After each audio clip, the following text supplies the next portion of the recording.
Going to photograph some real estate today. It's an empty rental property. Empty. Nothing in it.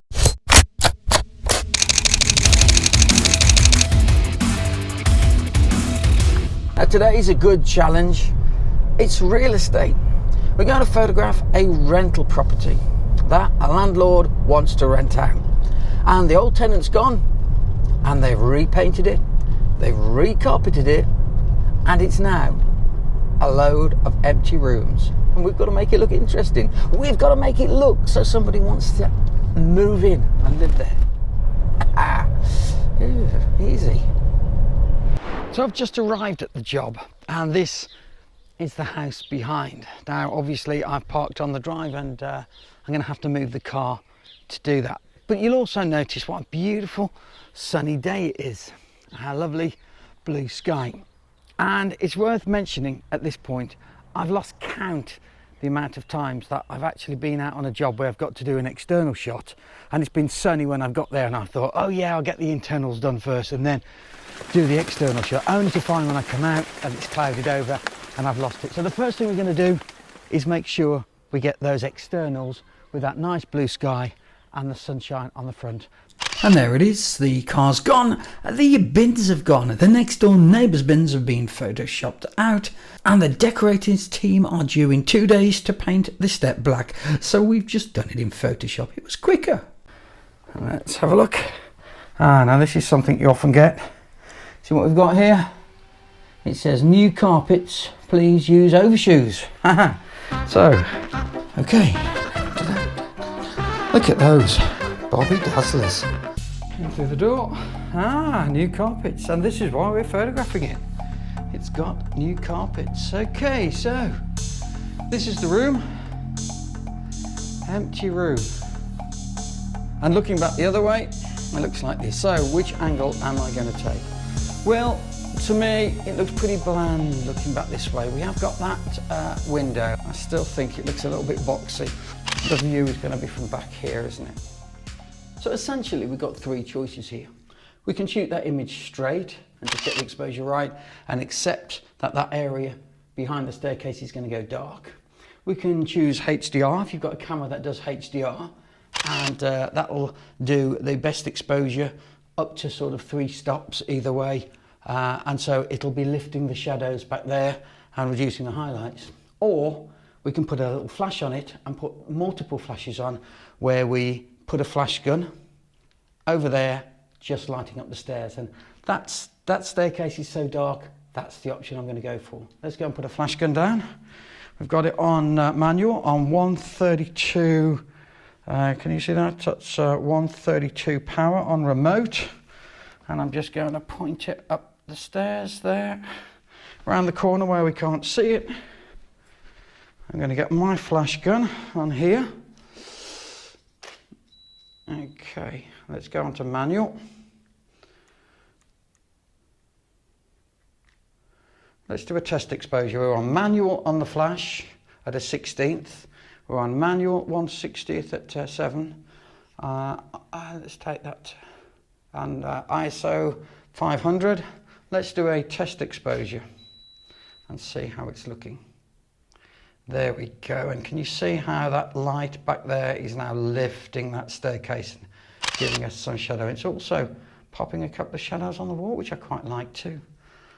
If we just go back to that HDR shot that I did earlier, you'll notice that it's perfectly acceptable. You know, it's well exposed, you can see everything, but it's just uninspiring, isn't it? This is an empty room. It has magnolia painted walls, white woodwork. It's pretty bland. And so we want to make it look exciting and lived in. And so by putting the flash gun on the stairs and sort of emulating a lamp being there and throwing some shadows and highlights around, it suddenly becomes more three-dimensional, doesn't it? And this is the picture I went with in the end. It's very different to that HDR shot. Couple of things. First of all, I've put 2 flashes on the stairs, one at the bottom and one at the top, which balances it much, much better. I've also put one inside the doorway, looking back at that understairs cabinet, and that's giving that a little ping as well. It's giving that three-dimensional approach. And the window on the right hand side here, I did 2 exposures because the natural exposure bleaches that out. So I did a second exposure where the room was really dark, but we saw the blue sky through the windows, and then I simply painted that on top, so it balanced out a HDR effect done in Photoshop. This, I think you can see, is a much wider lens than the 24mm I've used on the other pictures. So what's that all about? I've been using a 24 to 70 Nikon lens on this, and 24 is great, but on some of these rooms I'd like it to be a little bit wider, particularly the dining room that I'm going to do now, because I want to show the kitchen as well. So I'm going to ditch the 24mm and go for the 17 to 35. Gives me a 17. Now, will that give me a problem with converging verticals with the lens being that wide? Well, yeah, probably will. But we've got Photoshop, and that's got a great lens correction tool, so we can use the 17mm. It's just done this shot, HDR, and that's worked quite nicely. But coming all the way back, look, I really like the fact that you can see into the kitchen, and that shows the link between this nice big room and the kitchen. So the kitchen's dark, so I'm going to do the same thing. It's darker on this side of the room, so I'm going to put one flashlight lighting here, one lighting there, and that should balance with this area here. Let's get the flash guns out. So here's the image with a 17mm lens. Nice and wide, we've got it all in. We've got the room, the dining room in, and we've got all the way this view to the kitchen. I'm right on the back wall here, and you can see we've got converging verticals. These verticals on this left hand side are going to the right, converging up here, look, and these on this side, they're converging to the left. So if we let them run into the top, they would be a church spire, wouldn't they? They go all the way up to a tall triangle. That's no good. We want these verticals square. And there's a little barrel distortion, not much.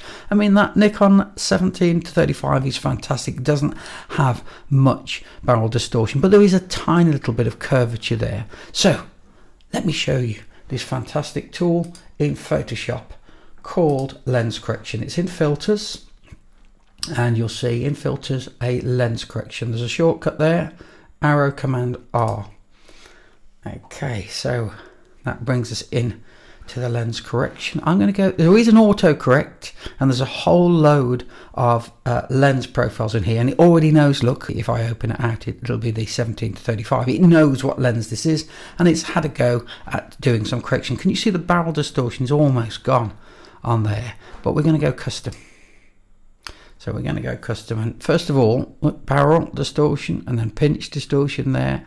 I can take that out from one side all the way over, you see, to there, and that's making that curve the other way. And if we put it into the middle, what we were saying was we think there's a little tiny curl, hardly anything, but I'm just going to put maybe that much on. 0.3, and that's made that line there nice and straight. But we can still see this going to the left, this going to the right. So I'm going to come to vertical perspective, and this is absolutely marvelous. I push it to the right, and I'm making that problem even worse. Can you see how it's really coming in now? It's really converging to the top of the picture, and this is correcting what in the old days of plate cameras you would have had a tilt and shift mechanism where you could actually tilt the background and correct all this. And look, I can take it all the way up. So now it's doing the opposite. It's actually now converging at the bottom down here.